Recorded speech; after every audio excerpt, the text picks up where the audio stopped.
So, Para hindi lang kami yung lumalaban, pati siya lumalaban. dapat diba? si Sara Duterte na Yes. mismo ang lumaban yun. Sabi po niya ng Duterte supporter. Madam, Duterte supporter po kayo, madam? Opo, Duterte supporter po kami. Madam, yan, meron po kasi mga aligasyon kay Sara Duterte, tapos gusto po ng mga taong bayan na mag-explain siya. Sa tingin niyo po ba, dapat po ba siyang mag-explain? Baka sakali malinis niya ang kanyang pangalan, tingin niyo po? Sa tingin ko, okay din na mag-explain siya kasi para ngayon nga, yung para malinaw na talagang wala siyang kinukuha. Diba? Pero dalawa kasi yan eh. Sa tingin ko din kasi kahit hindi na mag-explain eh. Kasi parang, Paano pag yun ibang- nga di ba, parang nasagot naman na ng COA yun. Iba nung una sinabi na ng COA na malinis yung ano niya. Pero actually, nung nakaraan lang po na hearing, nandun po mismo yung COA, pinapabalik na po sa kanya yung 448 million na po. Tapos ang ginagawa po ni Sara Duterte, i-ano daw po, yung kampo ni Sara Duterte, aakit daw po nila sa Korte Suprema. Kumbaga, parang ganun po nangyayari, imbis na sagutin niya na ng harap-harapan, parang pumupunta sa mga teknikalidad, proseso. Pero tingin nyo, mas makakabuti ba kay Sara Duterte kung kumari wala naman talaga siyang kasalanan, mas maganda ba na explain niya na to finally para once and for all mga tao maliwanagan kung wala po siyang kasalanan? Opo, much better naman po yung gano'n na explain talaga niya. Marinig yung boses niya. Kasi kami naman po mga DDS, kahit anong gawin ng iba, is DDS at DDS din po talaga kami. So, para lang sa ibang tao na hindi may kinuha talaga siya. Kaya mas maganda talagang marinig yung boses niya. Yun po sabi Yes. po ni Madam. Pero DDS ako. Duterte Tanong supporter po mangyari. yan. Kasi nga, yung kailangan talaga ng matanggal yung mga masasamang tao. Ngayon, naglabasan na kasi lahat eh. Ayun. Mga rapists, mga addict. Kumbaga, tama rin naman po kayo kasi kunwari, hindi pangalan Duterte nung isang may aligasyon ng corruption. Siyempre, gugustuhin niyo pa rin palang mag-explain yun, di ba? Opo, kasi may mga kadibati din kami na mga BBM, mga ganun. So, para naman yung namin na BBM is maliwanagan din sila na talagang yung parang meron din kaming maibabato sa kanila na yan talagang walang kinuha yung ganun. Ayun. So, Para hindi lang kami yung lumalaban, pati siya lumalaban. dapat diba? si Sara Duterte na Yes. mismo ang lumaban yun. Sabi po niya ng Duterte supporter. Well, actually, ako rin po dati Duterte supporter. Pero anyways, thank you very much po sa inyong komento dito sa bagay na to. At yan, ang patunay na yan, hiling po mismo ng mga Duterte supporter na magpaliwanag para baka sakali malinis po ni Sara Duterte ang kanyang Pangalan po talaga. Thank you very much Thank you po. po. Salamat. Hello, Madam. Storbayin lang kita. Okay lang? Sige po. Madam, anong hinahanap mo sa isang presidential poll? Una-una, wala pong criminal record. Pangalawa, hindi po galing sa political dynasty. And very pro-people, very pro-Pinoy. Alam yung mga struggles ng mga Pinoy, pinagdadaanan ng Pinoy sa araw-araw. Aware at alam kung paano solusyonan ang mga common problems ng mga Pinoy. Ayun. Kailangan po ba matalino siya? In a sense, yes. Kasi kailangan hindi tayo nagsisettle for less pagdating sa pinuno Tama. or sa leader ng bansa, di ba? Dapat maalam siya, dapat meron siyang credentials na at hindi lang basta-basta sinasabi na marunong, kundi merong katunayan na marunong talaga siyang mag-lead. Ayun, so in a sense, yes, kailangan matalino ang isang presidente. Kasi nga, tama, di ba? Kasi alam natin na yung pagiging pangulo, napakabigat na posisyon yan.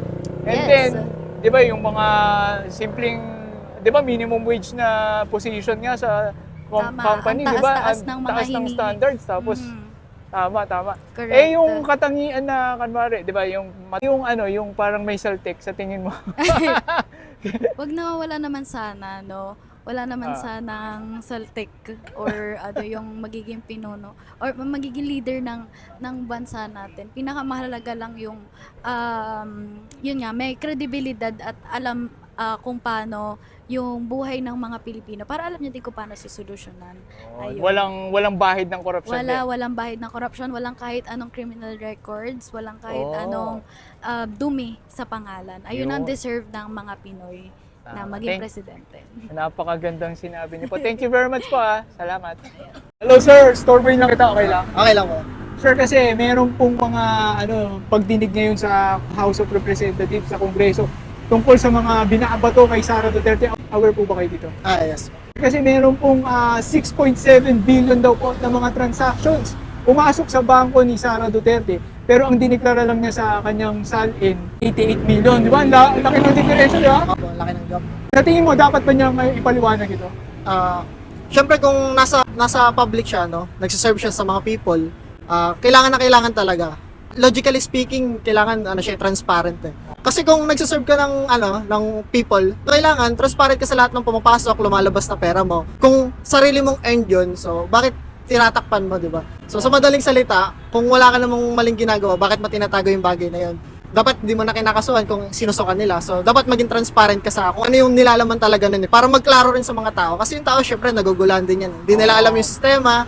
Hindi nila alam kung ano yung nangyayari talaga eh. Usually, hindi natin alam yung mga facts na nangyayari. Kasi nililito tayo eh, sa mga lahat ng kaso. Pinapaikot-ikot lang tayo kung mapapansin natin. Hanggang sa, wala na, makalimutan na lang. Parang social media na nauso lang yung meme, tas nawala na. So, sa madaling salita talaga, kailangan transparent siya. Ibigay niya lahat kung ano yung meron, kung sa kanya talagang pera yon, ano yung business niya doon, so ano yung mga lumalabas, pumapasok doon, ano yung incentive, yung mga etc. lahat, kasi at the end of the day, pag pumasok ka sa public o sa republiko, kailangan alam mo at aware ka na yung pera na pumapasok sa'yo na pang sarili mo, na-open din kasi nahahawakan mo rin yung pera ng mga tao o yung lipunan, kumbaga yung tax. Kung hawak mo yung tax nila, it's not your money. At the first place, you need to make it public kasi yung pera for public, yung tax for public. But if private yung pera, of course, pwede mong itago, pwedeng confidential. But nasa republic eh. So, ayun lang. Ayun lang naman. So, ayun. Nabanggit mo yung kinakasuhan. Oo nga, ang dami, no? May mga, parang kapag binuklat yung bangko nila, parang may gusto silang kasuhan na, yung mismong Bangko Sentral ng Pilipinas, no? Opo. Ayun. Thank you very much, sir. Thank you sa yung mga komento. Thank you. Hello po, good afternoon. Madam, kasi aware ba kayo dun dito sa mga nagaganap na impeachment proceedings against Vice President Sara Duterte? Yes po.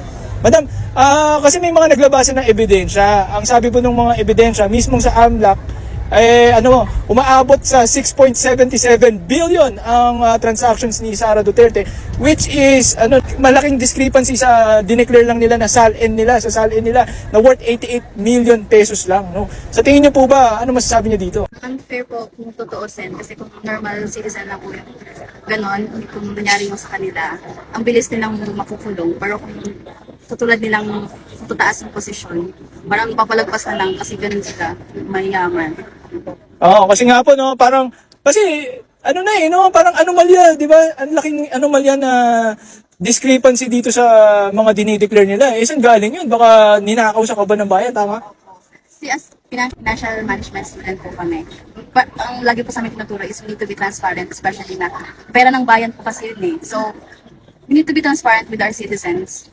Kailangan laging malalaman kung saan napupunta yung pera, kung saan nagagastos. So, ang unfair talaga titingnan yung mga data na nilalabas. May evidence na rin po kasi. Tama. Ito naman po, ang mga sagot po ni Sara Duterte, laging press release lang sa media, hindi. Sa tingin niyo po ba dapat siyang humarap at mag-take an oath, no, kung talagang wala siyang kasalanan? Yes po. Dapat. Kasi, tawag dito, dapat siya mismo yung sumasagot. Kung malinis po siya. Kailangan yung sabihin talaga na ikaraparapan sa mga citizen. Oo, hindi lang, no? Mga statements na. Ayun, thank you very much po, ha. Salamat po, salamat.